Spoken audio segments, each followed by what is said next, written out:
At 36 years old, with an annual salary of $56,000, Terrence Miller understood his place in the world. It was a place of careful budgets, of brand-name groceries bought only when on sale, of a reliable 2015 Honda CR-V with 110,000 miles on the odometer that he meticulously maintained himself. His life was a spreadsheet of modest inputs and predictable outputs. Then at 9:37 p.m. on a Tuesday in October, his wife Monique handed him a glass of $250 Veuve Clicquot, told him she had just closed a $40 million deal, and then, with the same cool efficiency, informed him that their marriage was over. He was standing in the living room of their $280,000 East Point bungalow, the one he had painted himself 2 summers ago, still holding the empty lunchbox he had just cleaned out for their 6-year-old daughter, Zara. The devastatingly simple sentence hung in the air, more chilling than the expensive champagne in his hand. "I'm leaving you, Terrence," she said, her voice completely devoid of the warmth he had known for a decade. "It's over." The life they had built, or rather, the life he thought they were building together, was cataloged in a series of quiet domestic scenes, each one tagged with a price he had willingly, lovingly paid. He remembered the Saturday mornings spent at the kitchen table in their sun-drenched bungalow, the air thick with the smell of the $6 a pound coffee beans he ground by hand. He would be working on his own continuing education modules for the pension fund, while she, fueled by ambition, would be poring over architectural blueprints. "What's a curtain wall system?" she'd ask, not looking up. And he, setting aside his own work, would explain the non-structural outer covering of a building, the way it keeps the weather out and the occupants in. He was her first and most patient teacher. He remembered the day she decided to get her commercial real estate license. The certification course cost $800, a significant sum on his $56,000 salary. They had to pull it from the savings account they'd earmarked for a new water heater. "It's an investment, Terry," she'd promised, her eyes alight with a fire he hadn't seen before. "It'll pay for itself 100 times over." He believed her. He filled out the online payment form himself, using their joint credit card, and for the next 3 months, he packed his own lunch. Tuna sandwiches on $2.50 store-brand bread to make up the difference in their monthly budget. While she studied, he took on the evenings, picking Zara up from her $400 a month after-school program, making dinner, and reading Zara her favorite stories about brave knights and clever princesses. He saw it all as teamwork, 2 people pulling in the same direction toward a shared future. He had no idea they were in 2 different boats, heading for 2 different horizons. There were the dinners, first at cheap and cheerful places where a plate of pasta was $12, then gradually, at her insistence, at restaurants where the water was bottled and the valet cost more than his lunch. He would wear his best $350 Joseph A. Banks suit, the one he bought for his cousin's wedding, feeling a bit like a child playing dress-up. Monique, however, bloomed in those environments. She started dressing the part, first with a single, elegant $400 Kate Spade handbag he'd bought her for their anniversary. Then, as her own small commission started trickling in, with pieces that he couldn't even put a price on, she learned the language of wealth, dropping names of developers and architects he only read about in the business journals he analyzed for work. He supported her networking even when it meant long evenings alone. He would sit on their worn, comfortable sofa from a big box furniture store, a $1,200 purchase they had financed over 24 months, watching the clock tick past midnight. He'd get a text at 11:45 p.m. "Still with clients. Don't wait up." He would sigh, turn off the television and check the locks, his heart a little hollow, but his pride in her unwavering. He was Terrence Miller, the steady foundation upon which her glittering skyscraper was being built. He thought that was his role, his contribution to their shared success. He didn't realize that foundations, by their very nature, are meant to be buried and unseen. The normalcy was a carefully constructed facade, and he was the only one who didn't know he was living on a set. He remembered one specific evening, about a year before the end. She was getting ready for a gala, a major real estate awards ceremony. She was wearing a shimmering deep blue gown that had cost, she told him with a casual shrug, about $1.5K, which he knew meant $1,500. He was helping Zara with her homework at the kitchen table, a worksheet on simple addition.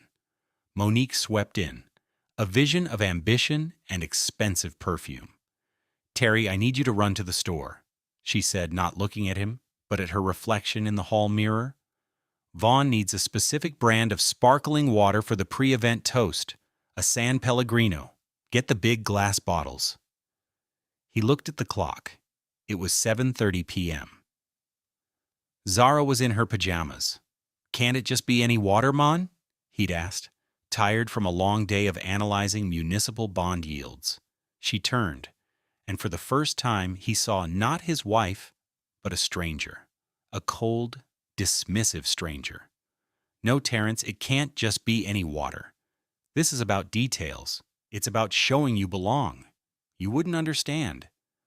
The words and the contempt behind them were a slap. He went to the store. He bought the $5 bottle of water. When he got back, her car was gone. She had left with Vaughn. The water sat on the counter, untouched, for 3 days, a monument to his obsolescence. The betrayal didn't happen in a single night. It was a slow, creeping rot that he had mistaken for growth. The signs had been there for years, accumulating like interest on a debt he didn't know he was accruing. It began with language. She stopped saying we and started saying I. It was my career, my deals, my future. He was an afterthought, a logistical support system. The insults at first were veiled. "Oh, Terry, you're so sweet and simple," she'd say at dinner parties with her new, glossy friends, patting his hand. It was framed as a compliment, but it landed like a judgment. He was the simple, sweet man who managed a pension fund. She was the complex, brilliant woman who was going to build the city. Then came Vaughn. Vaughn was everything Terrence was not. He was slick, wore $6,000 Tom Ford suits as if he were born in them, and drove a $120,000 Porsche Taycan that hummed with the sound of silent, effortless power. He was Monique's business partner, her mentor, her other half, in a language Terrence no longer spoke. Their late-night strategy sessions became more frequent. Terrence would hear their laughter from the living room as he tried to sleep, the low murmur of their voices, a constant, unsettling hum in his own home. One Thursday night, about 6 months before the end, he came home early from a work dinner. His boss had let them out at 8 p.m. As he pulled his modest Honda into the driveway, he saw Vaughn's Porsche parked at the curb. He walked in the front door, expecting to see them at the dining table with blueprints. Instead, they were in the living room, standing close, too close. Monique was laughing, her head tilted back, one hand on Vaughn's arm. Vaughn was looking down at her, a possessive, triumphant smile on his face. They didn't see Terrence in the doorway. "He just doesn't get it, does he?" Vaughn said, his voice a low sneer. "Still thinks this is a team sport." Monique's laugh was brittle. "He's a good man, Vaughn. He's just from another world. My old world." The casual cruelty of it stole the breath from Terrence's lungs. He backed out of the doorway silently, went into the kitchen, and made a lot of noise opening the refrigerator, pretending he had just arrived. When he walked back into the living room, they were 6 feet apart, looking at him with practiced innocence. But he had heard. He knew. The financial slights became more pointed. He managed their joint account, the one his paycheck went into, the one that paid the mortgage and the utilities and Zara's school fees. Her commission checks, she explained, needed to go into a separate business account for tax purposes. He'd see the evidence of her income not in their shared balance, but on her body. A new $8,700 Armani suit for a meeting, a pair of $900 Jimmy Choo heels, a $2,400 Burberry trench coat. When he gently questioned a $5,000 charge on her credit card for a business retreat in Napa, she turned on him. "Are you my husband or my accountant, Terrence?" she snapped. "This is the cost of doing business. It's what it takes to get to the next level, a level you can't even comprehend from your little cubicle, looking at spreadsheets that earn people 3% a year."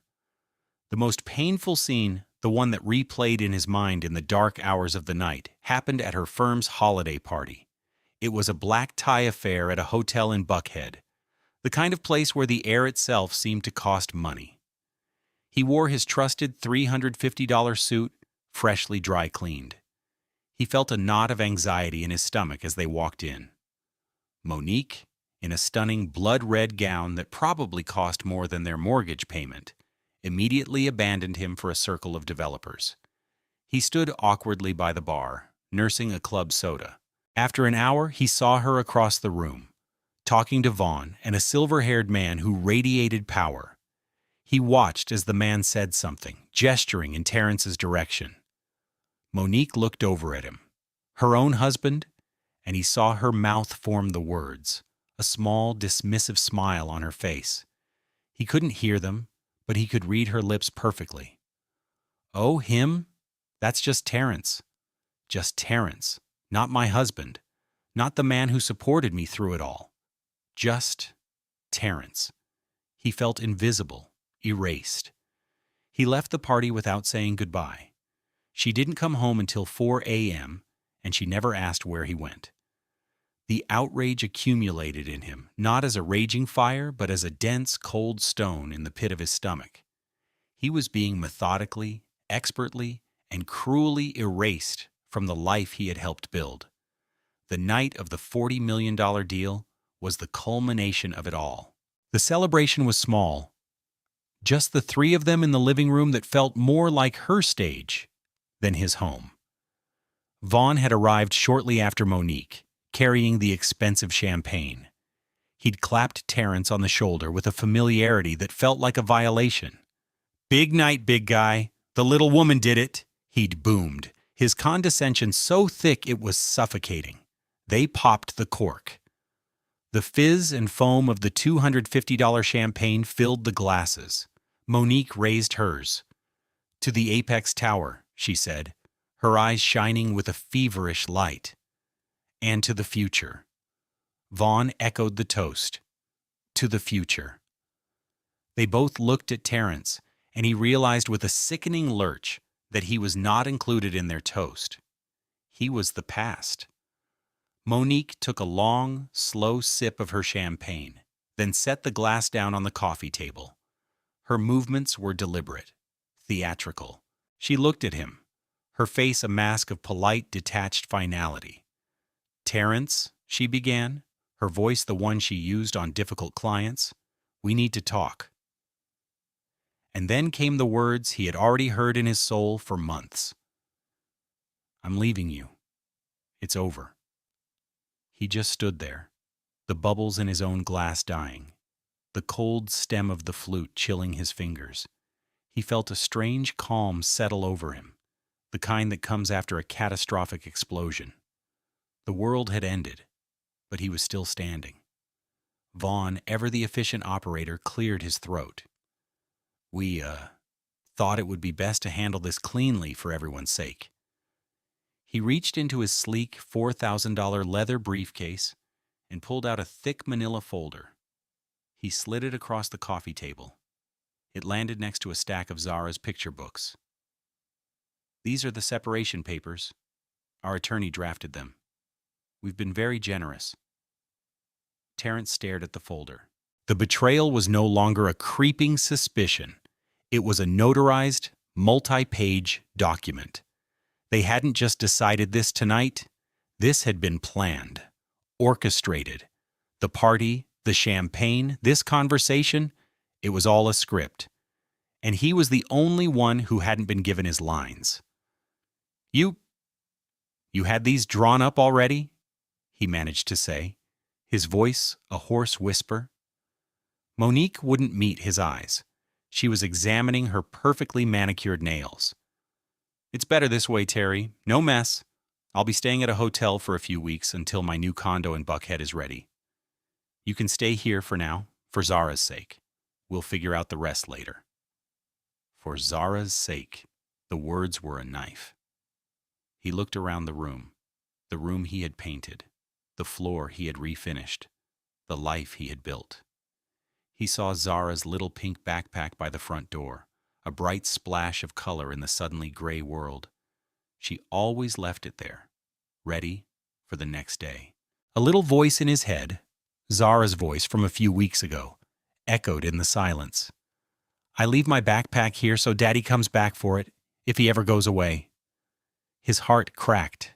Get out, he said. The words were quiet, but they carried the weight of 1,000 small humiliations. Monique looked up, surprised. What? Get out of my house, he repeated, his voice stronger now. Both of you. Vaughn smirked. Now listen here, buddy. Out. Terrence's voice didn't waver. He wasn't yelling. He was just done. He was no longer the foundation. He was the man who owned the land. And he was evicting his tenants. For the first time that night, Monique looked uncertain. She saw something in his eyes she didn't recognize, a line being drawn. She picked up her $400 handbag. Vaughn grabbed his briefcase, and they left. The click of the front door closing was the loudest sound he had ever heard. He stood alone in the silence, the folder of his life's demolition sitting on the table, a single, heartbreakingly pink backpack standing guard by the door. The drive was a blur. He didn't know where he was going, only that he couldn't stay in that house, a museum of a life that had just been declared extinct. He ended up on the south side of the city, pulling into the parking lot of a grim, 24-hour diner called The Majestic, its sign missing the J. The irony was not lost on him. He slid into a cracked red vinyl booth under the flickering fluorescent lights. The air smelled of stale coffee and grease. It was a world away from the Champagne and Buckhead Towers. It was real. A waitress with tired eyes and a kind face took his order. Coffee black, he said. He sat there for a long time, the hot, bitter liquid doing nothing to warm the block of ice in his chest. Finally, at 1:17 a.m., he reached for the manila folder Vaughn had so casually tossed onto his coffee table. His hands trembled slightly as he untied the string closure. The first document was a formal separation agreement. His eyes scanned the legalese, the cold, typed words carving up a decade of his life into assets and liabilities. He would get the Honda. She would get her BMW 4 Series, the one she'd bought 6 months ago for $58,000. He would get to stay in the house for now, but would have to buy out her half of the equity, a figure they had generously appraised at a peak market value that was impossibly out of his reach. It was all designed for one purpose, to get him out of the way as quickly and cheaply as possible. He flipped through the pages: financial disclosures, custody agreements, waivers of future claims. Then he saw it. Tucked at the back of the packet, stapled to a formal letter from a downtown law firm, was an invoice. He looked at the date on the invoice for legal services rendered. It was dated 3 weeks prior. 3 weeks. While he was making Zara's lunches, while he was balancing their checkbook, while he was telling his co-workers how proud he was of his wife's ambition, she and Vaughn were in a lawyer's office, drafting the blueprint of his eviction. The discovery was not a single, shocking moment, but a slow, sickening descent into the true depths of their deception. The champagne celebration wasn't a spontaneous moment of triumph that led to a difficult conversation. It was the final, choreographed scene of a play that had been in rehearsal for weeks. He felt a wave of nausea. He leaned his head against the cool glass of the diner window, the city lights outside blurring into a meaningless smear. The cold stone in his stomach had found its name: betrayal. It was absolute. He sat in that booth for what felt like an eternity, the world outside reduced to the occasional passing of headlights. He didn't call anyone. He didn't text. He didn't rage or weep. He just sat in the profound, echoing silence of his own demolition. This was his period of playing dumb, but it wasn't an act for anyone else's benefit. It was a necessary state of shock, a mental and emotional retreat. While his system absorbed the full impact of the blow, he was feigning normalcy to himself, pretending he could just sip coffee and process the fact that his entire world had been a lie. He replayed every cruel word, every dismissive gesture from the past year, Monique's sneer about his little cubicle, Vaughn's condescending pats on the shoulder, her words on the phone to some vendor, "Don't worry about my husband, he's not involved in the financials." Each memory was a piece of evidence he had subconsciously filed away, and now, under the harsh light of the diner, he was finally assembling the case. The verdict was undeniable. He had been a fool, a loving, supportive, trusting fool, and they had exploited that trust with a ruthless, surgical precision. He thought about Zara. He imagined her waking up in the morning, padding out to the living room, and seeing her pink backpack still by the door. He pictured her small, hopeful face. She would think he was coming back. That single thought was a clean, sharp pain that cut through the numb shock. This wasn't just about him and Monique. It was about the little girl who believed her backpack was a magic talisman that could keep her family whole. A quiet, cold anger began to replace the hollow ache in his chest. It wasn't the hot, explosive anger of a man scorned. It was the slow-burning, intensely focused anger of a man who had been underestimated. They thought he was just Terrence.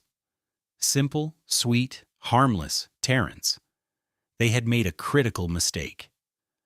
The shift happened at 3:28 a.m. It wasn't a lightning bolt, but a quiet click, like a gear engaging in a complex machine.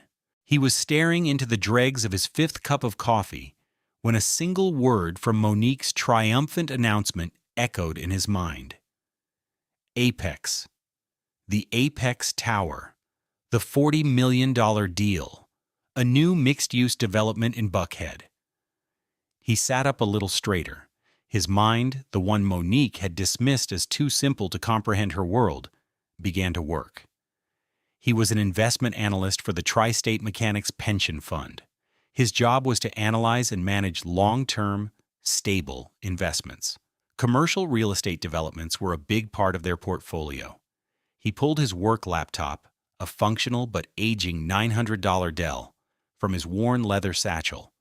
He paid the tired waitress for his coffee and left a $20 tip, an act of defiant normalcy. He drove not to a hotel, but to his office building downtown. The parking garage was empty and cavernous. His keycard led him into the silent, tomb-like office. The only sound was the hum of the servers. He sat down in his cubicle, the one Monique had so derisively pictured, and logged in. He navigated to the fund's active investment pipeline. He typed Apex into the search bar, and there it was. Project name, Apex Tower, Buckhead. Developer, Phoenix Development Group. Capital broker, MV Consulting, Monique Vaughn Consulting. His breath caught in his throat. He clicked open the file. He scrolled past the architectural renderings, the market analyses, the zoning permits. He went straight to the capital stack, the breakdown of where the money was coming from. And he saw it. Tri-State Mechanics Pension Fund. Allocation, $40 million. It was their deal. His fund was the $40 million deal. He felt a strange, icy calm. He kept digging. He was the analyst assigned to this file. It had come across his desk 2 months ago. It was a solid project, a good fit for their long-term growth strategy. He had done the due diligence. He had written the investment memo. He had recommended it for approval to the investment committee. His recommendation was what had pushed it over the finish line.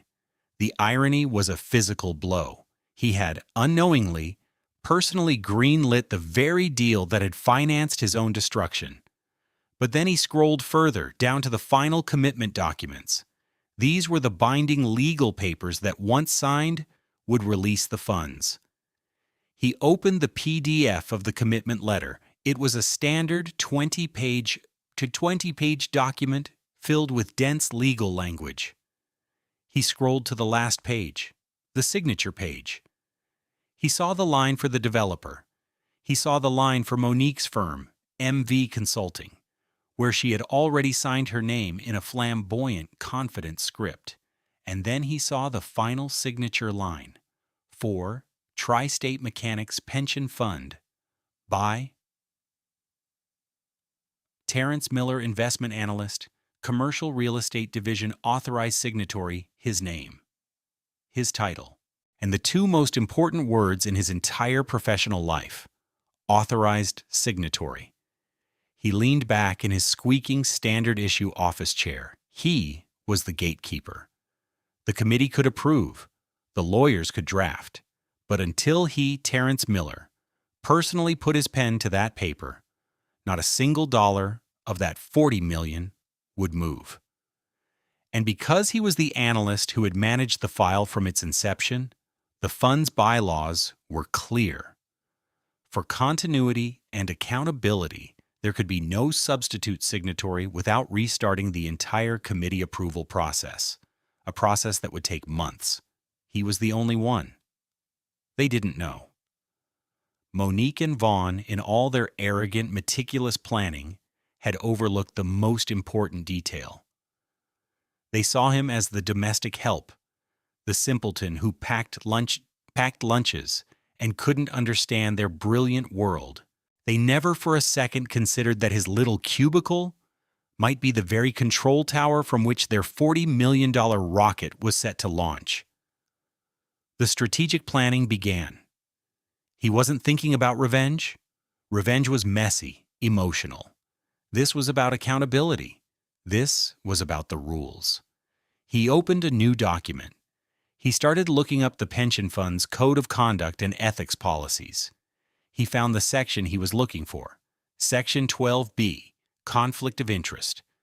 It was beautifully, unambiguously clear.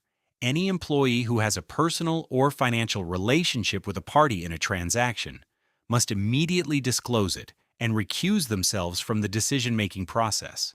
Failure to do so was grounds for immediate termination and potential legal action. His marriage to Monique was a conflict of interest, and now, as of last night, the dissolution of that marriage was an even more profound, more complex conflict. He started drafting an email. He chose his words with the same care and precision he used when analyzing a balance sheet. He was not emotional. He was not accusatory. He was simply a professional, following protocol. He cited the project name, the allocation amount, and the relevant parties. He stated, as a matter of fact, his personal relationship with the principal of MV Consulting. He then stated, as a matter of fact, that this relationship had been irreparably severed, making his continued involvement in the project untenable. He formally recused himself, and then he added the masterstroke. Given the sudden and unforeseen nature of this conflict, and to protect the integrity of the fund and its members, I recommend the board place an immediate freeze on the capital commitment to the Apex Tower project pending a full and transparent ethics review of the brokerage and due diligence process. He attached a copy of the pension fund's ethics bylaws. He compiled it all into a single, devastatingly professional email. He addressed it to the entire investment committee, the head of the legal department, and the chairman of the board. He looked at the clock. It was 5:45 a.m. The sun would be up soon. At 6:12 a.m., Terrence Miller, a man earning $56,000 a year, took a sip of his now cold office coffee, took a deep breath, and hit send. The email, a digital torpedo of unimpeachable professionalism, shot out into the pre-dawn quiet of the corporate world. It landed silently in 13 inboxes, a ticking time bomb of consequences. He felt no glee, no triumphant surge of adrenaline. He simply felt the quiet, grim satisfaction of a balanced ledger. He had followed the rules. He had done his job. The rest was just math. He stood up, stretched, and walked over to the large windows that overlooked the awakening city of Atlanta. The sky to the east was turning a soft, bruised purple. He watched the first rays of sunlight begin to illuminate the glass towers of downtown and, further north, the gleaming skyscrapers of Buckhead. Somewhere up there, in a suite at a five-star hotel, Monique was probably sleeping the deep, satisfied sleep of a victor. She had no idea that the world she had woken up to was fundamentally different from the one she had gone to sleep in. She had no idea that her greatest triumph was about to become her most public failure. The first reply came at 6:47 a.m. It was from Arthur Vance, the chairman of the pension fund, a stern, old-school financier who valued integrity above all else. The email was one word: acknowledged. Terrence knew what that word meant. It meant the gears of the great, implacable machine of corporate governance were beginning to turn. At 7:15 a.m., an automated notification popped up on his screen. It was a calendar invitation for 8 a.m. Title: Urgent Apex Project Review. The attendees were the entire senior leadership of the fund. At 7:30 a.m., his desk phone rang. It was the fund's general counsel, a sharp, no-nonsense woman named Maria Flores. "Terrence," she said, her voice all business. "Walk me through this. Leave nothing out." For the next 20 minutes, he did just that. He told her about his marriage, his support of Monique's career, the events of the previous night. He didn't editorialize. He just stated the facts. When he was done, there was a long pause on the other end of the line. "Thank you for your integrity, Mr. Miller," she finally said. "You did the right thing. We'll handle it from here.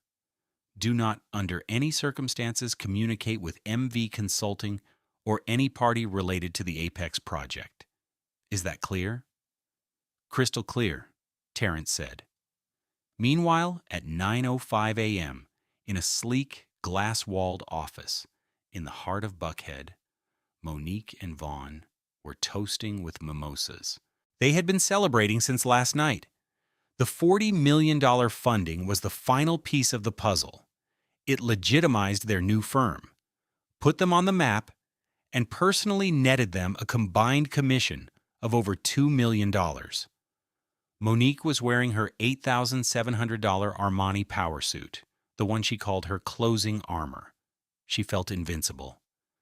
"Any minute now," Vaughn said, checking his $30,000 Patek Philippe watch. "The executed commitment letter should be here any minute. Then we call the developer and officially break ground." Right on cue, the receptionist buzzed. "A courier is here for you, Ms. Roberts." Monique smiled at Vaughn, a wide, triumphant smile. "This is it," she whispered.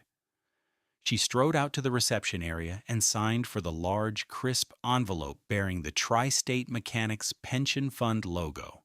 She carried it back to her office, like a trophy. "Let's frame this," she said to Vaughn, her voice giddy. She sat down at her massive $15,000 polished oak desk and used a silver letter opener to slice the envelope open. She pulled out the document inside. But it wasn't the 20-page commitment letter she was expecting. It was a single sheet of paper, official letterhead. She began to read. "Dear Ms. Roberts and Mr. Vaughn," she read aloud, her voice still buoyant. "This letter serves as formal notification that—" Her voice trailed off. Her smile faltered. Vaughn leaned forward. "What is it?" Monique's face, which had been glowing with triumph, was rapidly draining of color. She continued reading, her voice now a stunned, hollow whisper. Pursuant to an internal ethics review, all capital commitments from the Tri-State Mechanics Pension Fund related to the Apex Tower project are hereby frozen, effective immediately. Frozen. The word hung in the air like a death sentence. What? Vaughn snatched the letter from her hand. He read it, his eyes darting across the page. What the hell is this? An ethics review? What ethics review?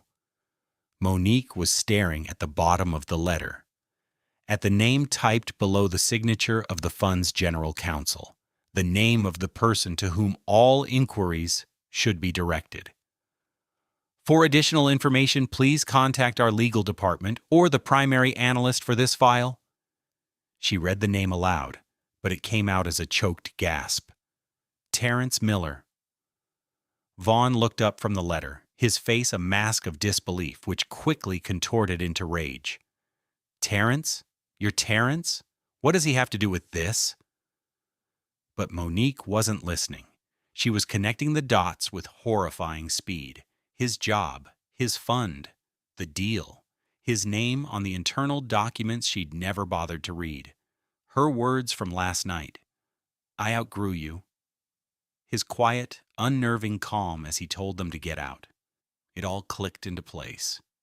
He knew he had the power, and he had just used it. She felt a cold dread spread through her, a dread that had nothing to do with the $40 million deal and everything to do with the man she had so casually, so cruelly underestimated. The mimosa glass slipped from her numb fingers and shattered on the polished concrete floor. The party was officially over. The consequences did not just cascade, they avalanched. The single professional email sent by Terrence Miller at 6:12 a.m. triggered a chain reaction of catastrophic failure for Monique and Vaughn, each downfall a direct and measurable consequence of their own actions. The first call came at 9:23 a.m., just moments after the mimosa glass shattered. It was from Robert Chen, the CEO of Phoenix Development Group, the primary developer of the Apex Tower. His voice, usually smooth and collegial, was like ice. Monique, I just got a call from Arthur Vance at Tri-State. He told me the funding is frozen. What the hell is going on? You told me this was a done deal. You gave me your word. Monique, still in shock, stammered. Robert, it's a misunderstanding. A clerical error. I can fix it. Chen was having none of it. You have until noon to fix it, he snarled.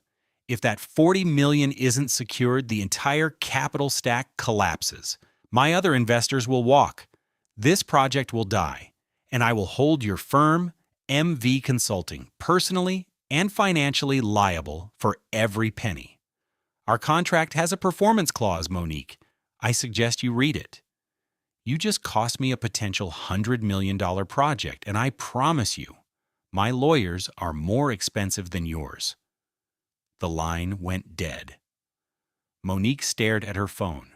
Her projected $1.2 million commission on the deal had not only vanished, but it had been replaced by the threat of a lawsuit that could bankrupt her firm 10 times over. Next, Vaughn turned on her.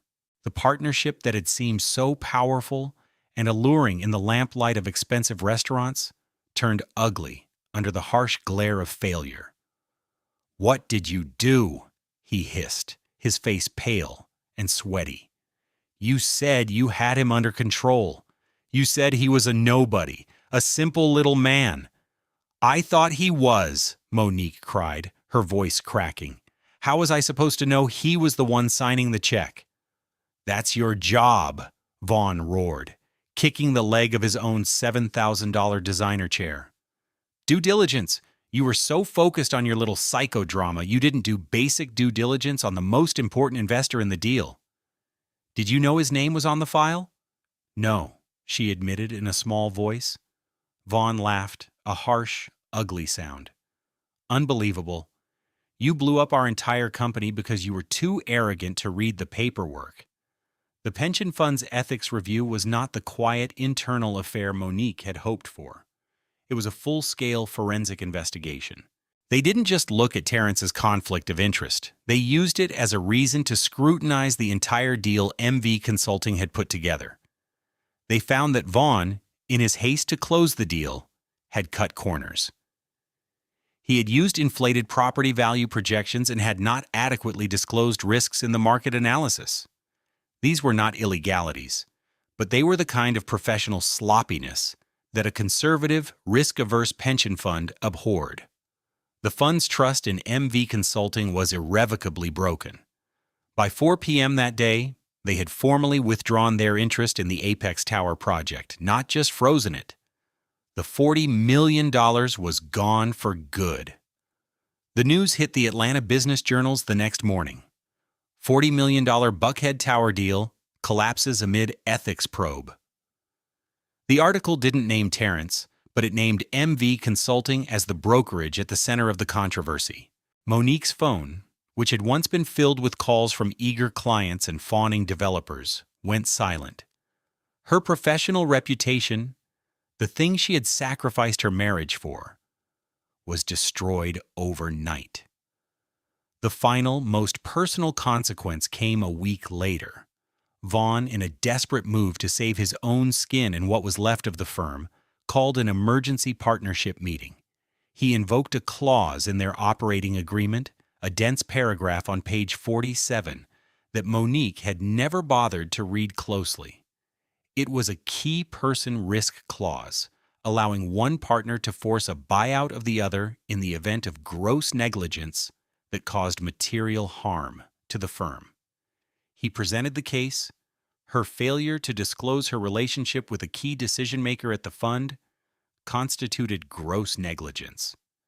The collapse of the Apex deal was the material harm. He was pushing her out. He offered her a paltry sum for her stake in the company, less than the cost of her BMW. "Take it, Monique," he said, his voice cold and devoid of any of the charm he once used on her. "Or I'll see you in court for years. Your choice."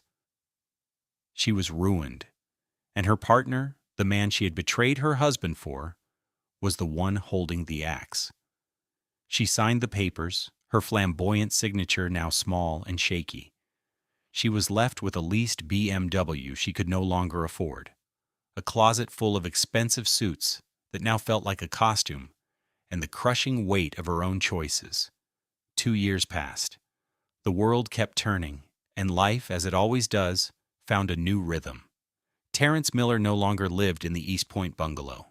He had agreed to let Monique sell it, taking his half of the equity, a modest sum that he put directly into a trust for Zara's future education. He now lived in a clean, bright, 2-bedroom apartment in a quiet neighborhood with excellent public schools. The rent was $1,600 a month, a comfortable figure for his new salary. After the Apex Tower incident, the board of the pension fund, impressed with his integrity and meticulous attention to detail, had offered him a promotion. He moved from analysis to oversight, a new role in the compliance department. He was now one of the people who reviewed deals for potential conflicts of interest, a gatekeeper in a more formal sense. It was a lateral move in terms of glamour, but a significant step up in responsibility and pay, bringing his annual salary to a comfortable $85,000. His new apartment was not filled with designer furniture or expensive art. Its walls were decorated with the vibrant, joyful, and ever-expanding gallery of Zara's creations. There were paintings of misshapen rainbows, clay sculptures of their family cat, and dozens of drawings. The space was filled with the authentic love of a father and daughter building a new life together. The glass towers of Buckhead, once a symbol of a world he couldn't reach, now just seemed like distant, cold structures on the skyline.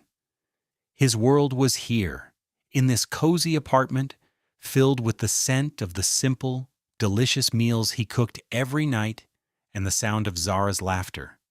It was a Sunday morning. Sunlight, warm and golden, streamed through the large windows, illuminating the dust motes dancing in the air. Terrence was sitting on a small stool, and Zara, now 8, stood between his knees. He was braiding her hair, his large, gentle fingers expertly weaving the strands, his movements practiced and sure. The colorful beads she'd picked out clicked softly with each pass. This was their Sunday ritual, a quiet time of connection and care. "Daddy," Zara said, her voice full of the unfiltered honesty of childhood, "remember when Mommy lived with us?" Terrence's hands didn't pause. "I do, sweet pea." "Her hair was always so pointy," Zara said, trying to find the right word. "And she smelled like grown-up flowers." Terrence smiled. "She did? Your hair is soft," Zara continued, reaching up to pat his neat, short locks. "And you smell like pancakes." He chuckled. "I'll take that as a compliment." She handed him a new drawing. It was a portrait of the two of them. She had used a brown crayon for their skin, a detail she was always very specific about. The figures were simple stick people, but they were unmistakably them. He had his short locks, and she had her braids with the colorful beads at the end. Below the drawing, in her careful, developing handwriting, she had written, "My family. Just us is a lot." His heart swelled with a love so profound it almost hurt. This was true wealth. Not a $40 million deal, but a child's drawing on a sunlit Sunday morning. This was the portfolio that truly mattered. His phone buzzed on the kitchen counter. He glanced over at it. A text from a number he didn't have saved, but he knew who it was. Monique.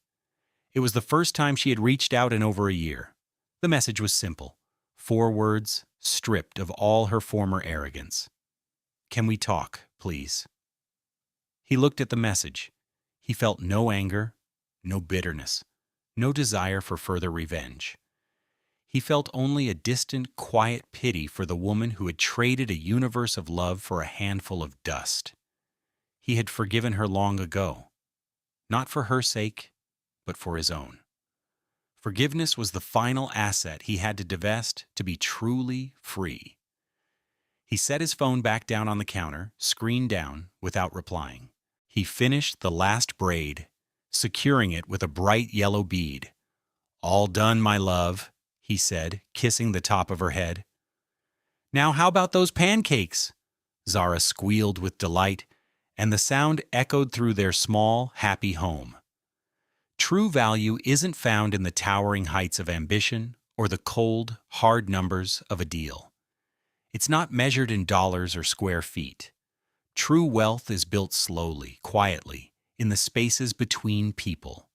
It's in the sacrifices made in love, the promises kept, and the quiet integrity you hold on to when no one is watching. Terrence learned that you can lose a house, a marriage, and a life you thought you knew, and still come out richer on the other side. Because in the end, the only deals that truly matter are the ones you make with your own heart, and the only towers worth building are the ones founded on love, truth, and the joyful laughter of a child. What do you think is the most valuable thing in a person's life? Let us know in the comments below. We love hearing your stories and your wisdom. And if you found this story inspiring, please share it with someone who might need to hear it. Don't forget to subscribe to Love Beyond Pride for more stories of justice, resilience, and the power of character. We have a new story for you every week. You won't want to miss what's coming next.